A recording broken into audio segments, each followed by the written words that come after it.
What's going on, guys? In this video, we're going to find out where would Connor McDavid sign if he becomes a free agent in the summer of 2026. Now, simming through the first year, is planning to just start this video at the start of, the 25-26 season. The Oilers actually made the Stanley Cup Finals, so I figured it'd be fun to kind of just go through here and see if, Connor finally gets his Stanley Cup. If you guys watch the Amazon show at all, you probably know how bad he wants it. Had a bit of a, temper tantrum, was crying at the end, which I respect. It shows, he wants it so bad. I do wonder, like, if he can get a cup with the Oilers in the next couple of years, that influences his decision to stay, or to potentially even influence his decision to leave, feeling like, he's already done Edmonton right, gave them that cup, now he can go play wherever he wants. Having said that, they're currently 2-3 now with the Devils, so might be back-to-back cup final losses.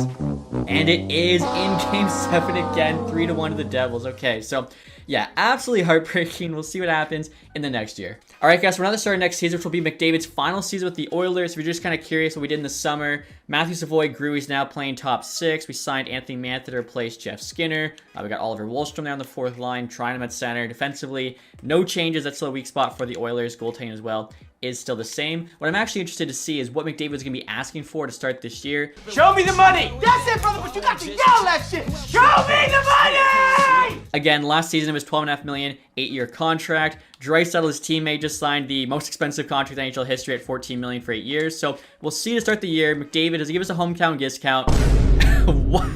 In game, asking for 11.2. That is maddening. That's crazy. I've seen everyone posting about, their 84 defensemen asking for like 14 million. Connor McDavid wants to take an over $1 million pay cut as the best player in the world. That is crazy, crazy, crazy. Let's take a quick look, I guess, and see how he did last year. Maybe he's coming off a terrible year. I don't think so, though, because, yeah, he did go up in rating from 97 to a 98. Had 104 points, 50 and 50. In terms of the playoff stats, not a Conn Smythe run like he had the year before with 42, but still over point per game, 27. I would say this 11.2 million is more than team friendly. He was definitely signing himself short. Like I said, very curious to see what he ends up signing for in free agency. All right, guys, so I just simmed the end of the season. As you can see here, Dallas jumps from 11-1 to win the Gavin McKenna lottery, which is absolutely insane. As they already have such a stacked young core with Robertson, Hintz, Stankoven, Johnston, Haskin, Ottinger, to add Gavin McKenna to that team, I actually think would just not be fair. And as you guys can see here, in McDavid's final season with the Oilers, they actually got knocked out in the second round by the Vancouver Canucks. So they kind of get revenge on them there for the 2024 playoffs. The Rangers actually went on to win the Stanley Cup. And what's really funny is I think the day after the Rangers win the Stanley Cup, all the media would immediately shift to Connor McDavid becoming the biggest free agent in NHL history. I honestly can't think of anyone that even comes close.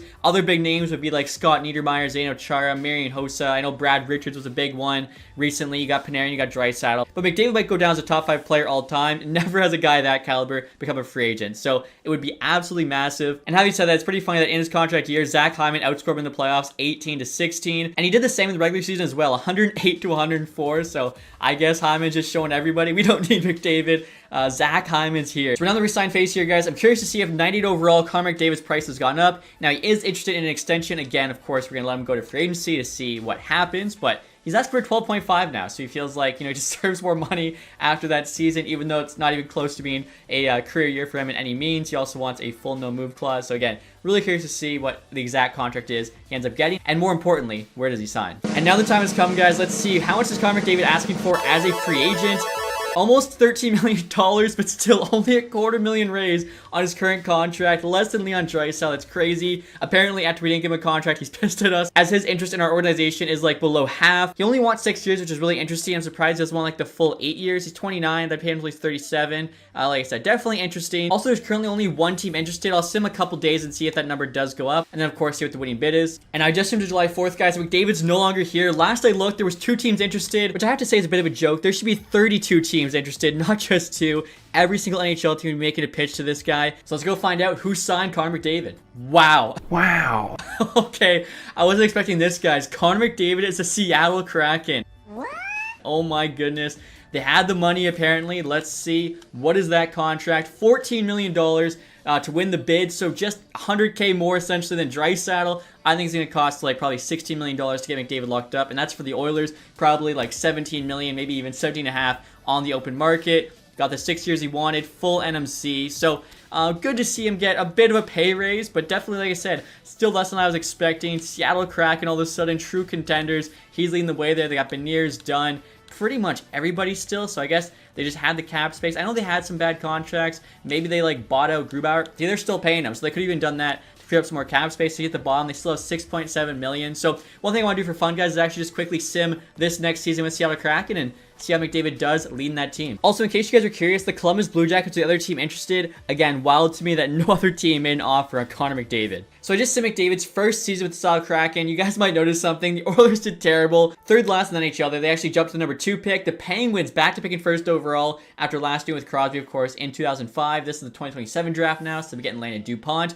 And then at number 9, Seattle Kraken missed the playoffs and like pretty big. It's not like they were 1 or 2 points out. They fully missed. So I'm really curious to look at the stats here and see what happened with that team. I feel like the Seattle Kraken were already like kind of a bubble team. So adding Connor McDavid really should have shot them up to that playoff status. You can see Draisaitl there, Nuge, Bouchard, Hyman, their stats. Without McDavid, obviously took a pretty big hit. But Connor McDavid, you know, man of the video. Let's see. 90 points, 82 games, the Kraken. He actually had more goals and assists, 51 there, 39 assists. Beniers behind him, over a point per game, maybe playing on his line. Jared McCann as well, probably on that same line, 74 points. Dunn did well. Stevenson, 60 points is solid. Berkeley Catton there, I think this is rookie year, almost 60, very impressive. Now, Connor McDavid, though, only a +1 on the year. So that's definitely not a great sign when you got 90 points. I think Kucherov did something similar last year, even though he was on for a bunch of points. There's a lot of power play points, so really hurt his +-. And yeah, crazy to see McDavid and the Seattle Kraken missing the playoffs. The Montreal Canadiens actually win the Stanley Cup. So definitely 3 big surprises in this video for me. McDavid signed for a lot less than I expected, did not sign for a team I expected him to sign with,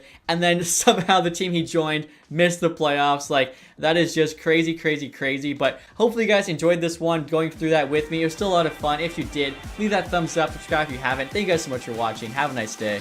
Goodbye.